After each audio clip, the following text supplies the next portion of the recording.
brought to you by Palvi Agrico. आता शेतीसाठी जे काही लागणार ते घरपोच मिळणार, तेही मोबाईलच्या एका क्लिकवर। सकाळपासून मुख्यमंत्री महोदय चार वेळा हे विधेयक वाचलं। कुठे ह्या विधेयकामध्ये एका धर्माला टार्गेट केलेलं आहे आणि म्हणून या कायद्याला विरोध करण्याचं काहीही कारण नाही। त्यामुळे या वेळेला आम्ही सावध होतो मुख्यमंत्री महोदय, कारण तुमचं वाक्चातुर्य काय आहे आता सगळ्या महाराष्ट्राला कळून चुकलेलं आहे। तर इलेक्ट्रॉनिक मीडियावर हा कायदा आल्यानंतर खूप मोठ्या प्रमाणामध्ये काहीतरी अराजक माजणार आहे। प्रस्ताव असा आहे की सन 2026 चे विधानसभा विधेयक क्रमांक 20 महाराष्ट्र धर्मस्वातंत्र्य विधेयक 2026 विचारात घेण्यात यावे। बोला। सन्माननीय अध्यक्ष महोदय, महाराष्ट्र विधानसभा विधेयक क्रमांक 20 धर्मस्वातंत्र्याच्या हक्काचे संरक्षण करण्यासाठी आणि एका धर्मातून दुसऱ्या धर्मात बेकायदेशीर धर्मांतर करण्यास प्रतिबंध करण्यासाठी आणि तत्संबंधित किंवा तदानुषंगिक बाबी करता तरतूद करण्याकरता हे विधेयक माननीय राज्याचे मुख्यमंत्री महोदयांनी या ठिकाणी मांडलेलं आहे। या विधेयकावर मी माझे विचार, या विधेयकाला समर्थन आणि या विधेयकाच्या माध्यमातून विधेयकामध्ये काही ठराविक अशा सूचना करण्याकरता म्हणून या ठिकाणी मी उभा आहे। बरं झालं अध्यक्ष महोदय, माननीय मुख्यमंत्री महोदयांनी या विधेयकाचा पूर्णपणे सारांश हे विधेयक सभागृहासमोर मंजुरी करता का आणलं हे अतिशय विस्तारानं आणि प्रत्येक मुद्दा खुलाशेवर त्यांनी या ठिकाणी मांडलेला आहे। पण शेवटी त्यांनी असं सांगितलं की या ज्या काही अफवा वेगवेगळ्या पसरवल्या जात आहेत त्या अफवांवर विश्वास ठेवू नका। हे विधेयक केवळ एक विशिष्ट धर्म डोळ्यासमोर ठेवून त्या धर्मातल्याच काही लोकांना टार्गेट करण्याकरता म्हणून त्याच धर्मातल्या काही अपप्रवृत्ती फक्त एकाच धर्मामध्ये आहेत असं नजरेसमोर न ठेवून हे विधेयक सर्वसमावेशक आहे। सगळ्या धर्मांच्या ज्या काही अनिष्ट प्रथा परंपरा आहेत त्या सर्वांना आळा बसावा म्हणून या देशातल्या 12 राज्यांनी जो कायदा केला आहे आणि केवळ महाराष्ट्र राज्य त्या कायद्यापासून दूर होतं आणि म्हणून हा कायदा त्यांनी सभागृहासमोर आणला। आज आपण जर दिवसभर बघाल तर इलेक्ट्रॉनिक मीडियावर हा कायदा आल्यानंतर खूप मोठ्या प्रमाणामध्ये काहीतरी अराजक माजणार आहे। काहीतरी कोणाला तरी टार्गेट करून त्या ठिकाणी आता एका धर्माचं खूप मोठं अवडंबर माजवून दुसऱ्या एका विशिष्ट धर्मालाच त्या ठिकाणी कुठेतरी चेक बसावा, त्या धर्मालाच कुठेतरी या ठिकाणी आळा बसावा किंवा एकाच धर्मामध्ये कुठेतरी अपप्रवृत्ती सुरू आहेत त्यांना तिथे कुठेतरी कायद्यानं पूर्णपणे बंधन करावं अशा पद्धतीच्याच बातम्या काही लोकांच्या मुलाखतींनी बातम्या सुरू आहेत। आज सकाळपासून मुख्यमंत्री महोदय, मी सुरुवातीलाच तुम्हाला धन्यवाद दिले, मी याला पाठिंबा देण्याकरताच उभा आहे म्हणून मी सांगितलं। सकाळपासूनच आपण बाहेर गेल्यानंतर इलेक्ट्रॉनिक मीडियावाले सातत्यानं मला विचारत होते की या विधेयका संदर्भामध्ये तुमचं म्हणणं काय। अमके असे म्हणाले, तमके तसे म्हणाले, तमके तसे म्हणाले।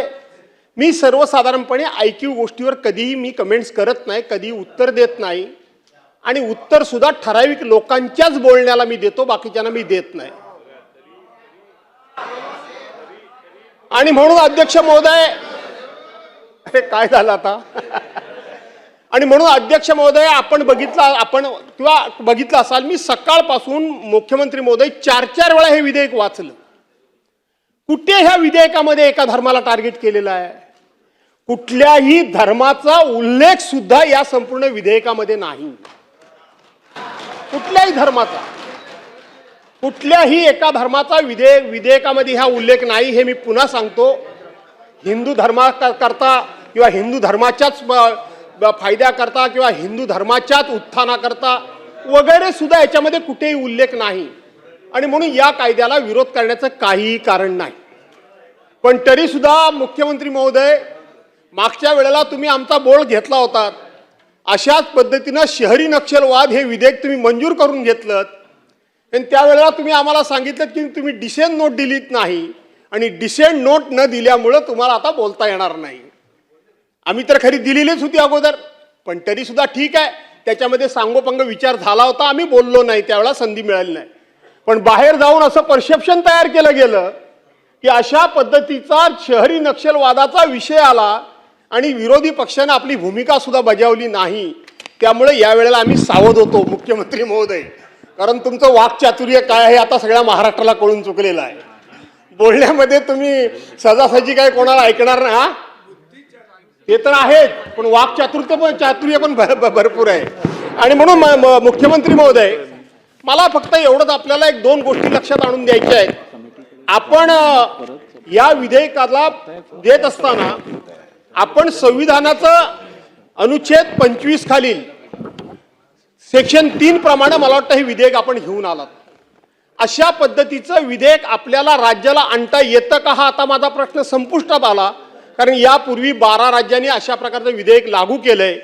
फक्त एकच विसंगती आम्ही आपल्या लक्षात आणून देतो की आपण हे विधेयक धर्म स्वातंत्र्याच्या हक्काचं रक्षण करण्यासाठी आणि एका धर्मातून दुसऱ्या धर्मात अशा पद्धतीचं नाव आहे, पण आतमध्ये मात्र उद्देशाने कारणामध्ये याचं नाव आपण महाराष्ट्र धर्म स्वातंत्र्य अधिनियम अशा पद्धतीचा याचा उल्लेख केलेला आहे. सर्वसाधारणपणे जो बिलाच्या वरती नाव असतं तेच आतमध्ये नाव असतं, हा माझा अनुभव आहे. माझा काही त्याला फार मोठा आक्षेप अशातला भाग नाही, परंतु त्याच्यावर कोणी जर चॅलेंज केलं तर काय अडचण निर्माण होईल की आपण तपासून बघा आणि त्या संदर्भामध्ये आपल्याला काय दुरुस्ती करता आली तर आपण बघा. मुख्यमंत्री महोदय, मला हे माहीत आहे की संत गाडगेबाबा आणि प्रबोधनकार ठाकरेंचं एक वाक्य मला माहीत आहे की माणसानं धर्माला जन्माला घातलेला आहे, धर्मानं माणसाला जन्माला घातलेलं नाही, माणसानं धर्माला जन्माला घातलेलं आहे. आणि आपल्याला माहीत आहे की सगळ्याच धर्मामध्ये अशा प्रवृत्ती आहेत की ज्यांना ज्यांना असं वाटतं की आम्ही म्हणजे धर्माचे धर्मरक्षक, आम्ही सांगू तो धर्म, आम्हाला कळतो तो धर्म आणि आम्ही सांगू ते लोकांनी ऐकावं, मग ते इष्ट आहे की अनिष्ट आहे याचा विचार न करता प्रत्येक धर्मामध्ये ह्या प्रवृत्ती आहेत. आणि म्हणून प्रत्येक धर्माची शिकवण ही चांगलीच आहे, चांगलीच आहे. आपण इथं कुठला धर्म डोळ्यासमोर ठेवलाच नाही. आज आपल्याला अल्पसंख्याक म्हणजे केवळ आणि केवळ एका विशिष्ट धर्मातलेच लोक वाटतात, पण असं नाहीये. अल्पसंख्याकांमध्ये जैन पण आहेत, ख्रिश्चन पण आहेत, पारशी पण आहेत, मुस्लिम पण आहेत. हे असे अनेक धर्माचे लोक, त्यांना आपण अल्पसंख्याक म्हणून समजतो. आणि म्हणून अल्पसंख्याक म्हटल्यानंतर एका विशिष्ट धर्माचे, खास करून मुस्लिम समाजाचे लोक हे आपण आपल्या डोळ्यासमोर आणतो. पण या विधेयकामध्ये अशा प्रकारचा कुठेही शब्दप्रयोग नाही.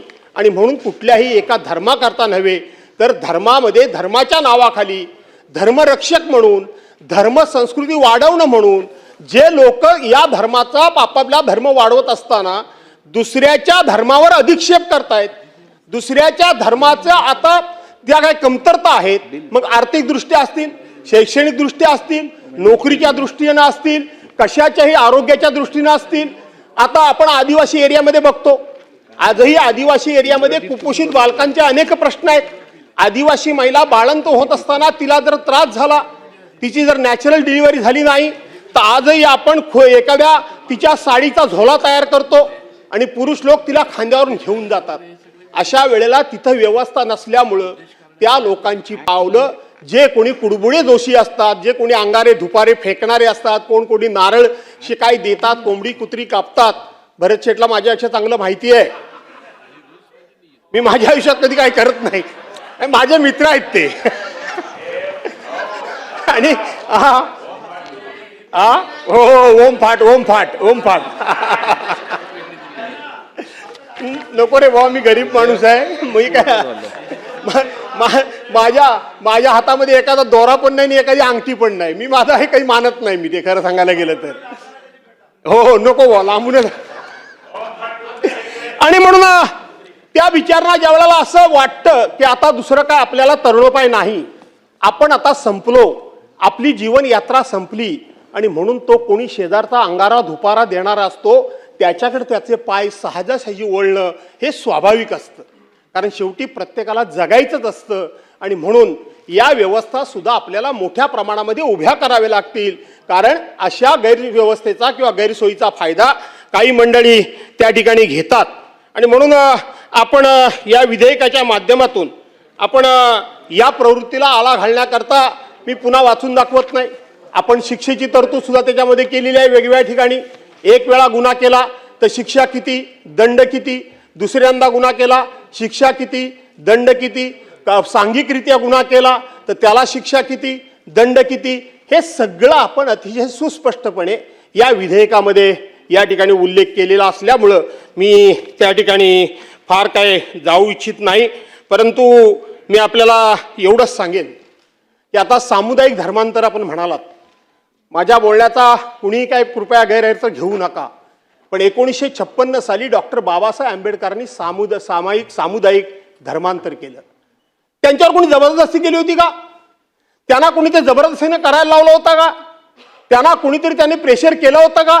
त्यांच्यासमोर कोणतंही आमिष दाखवून त्यांना त्या ठिकाणी कुठल्याही त्यांच्या विचारांपासून दूर नेण्याचं कोणाचं कौशल्य होतं का?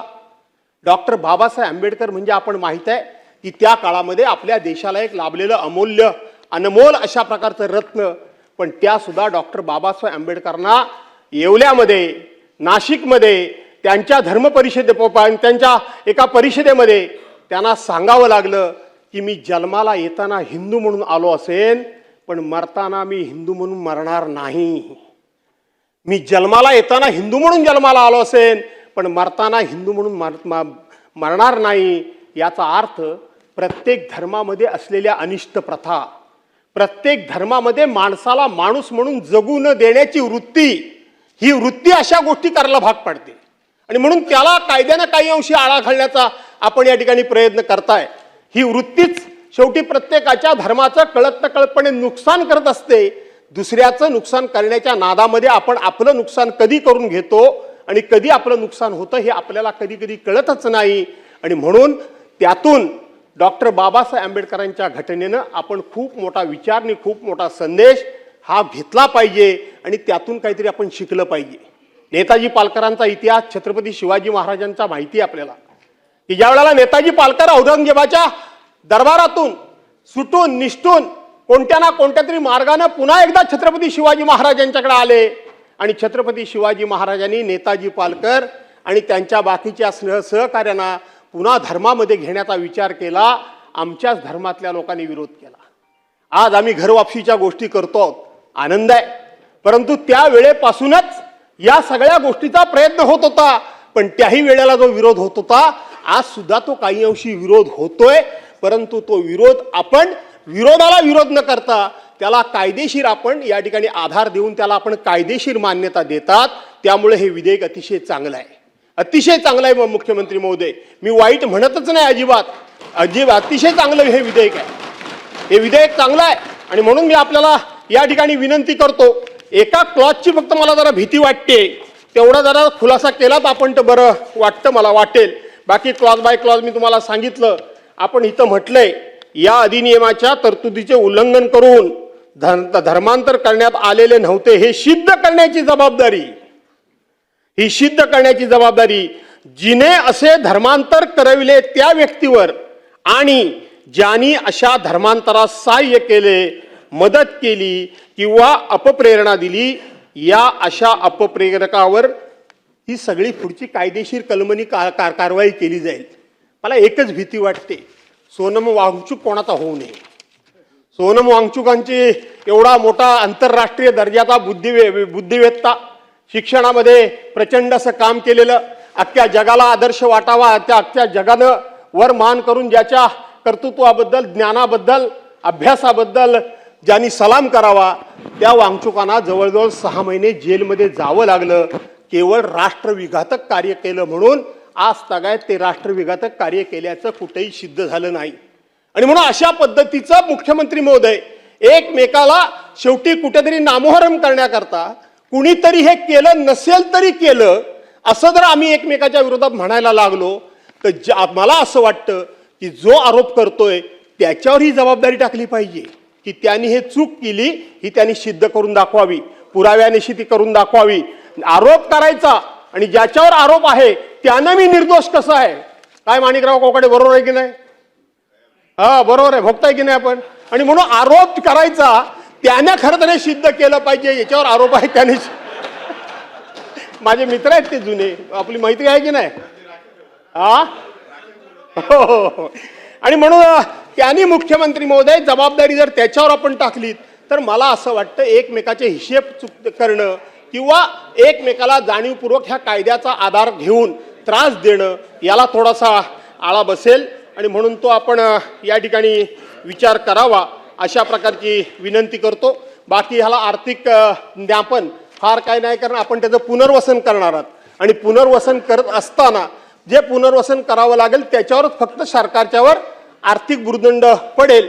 आणि म्हणून ज्ञापनामध्ये ती आपण उल्लेख केलेला आहात, त्याच्यापेक्षा अधिक काय या ठिकाणी बोलण्याची गरज नाही.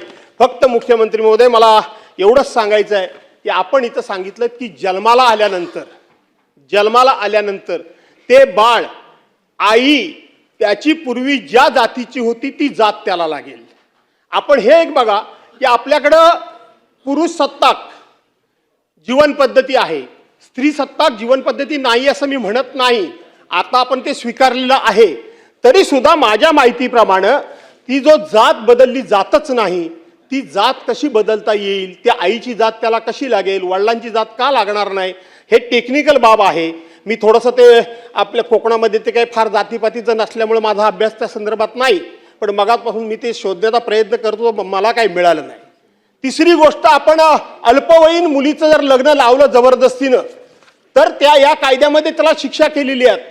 परंतु अल्पवयीन मुलीवर जर लग्न लावलं गेलं तर त्या संदर्भामध्ये फोस्को सारखा कायदा आहे ना पॉवरफुल. मुख्यमंत्री महोदय, फोस्को सारखा पॉवरफुल कायदा असताना या कायद्यामुळं त्या कायद्याची ग्रॅव्हिटी कमी होईल का, त्या कायद्याचं महत्त्व कमी होईल का, त्या कायद्याची अंमलबजावणी करत असताना कळत नकळतपणे आपण जो कोणी चुकलेला आहे त्याला थोडीशी सूट दिल्यासारखी होईल का, हा एक तांत्रिक मुद्दा आहे. आपण तपासून बघा अशा पद्धतीची आपल्याला विनंती करतो.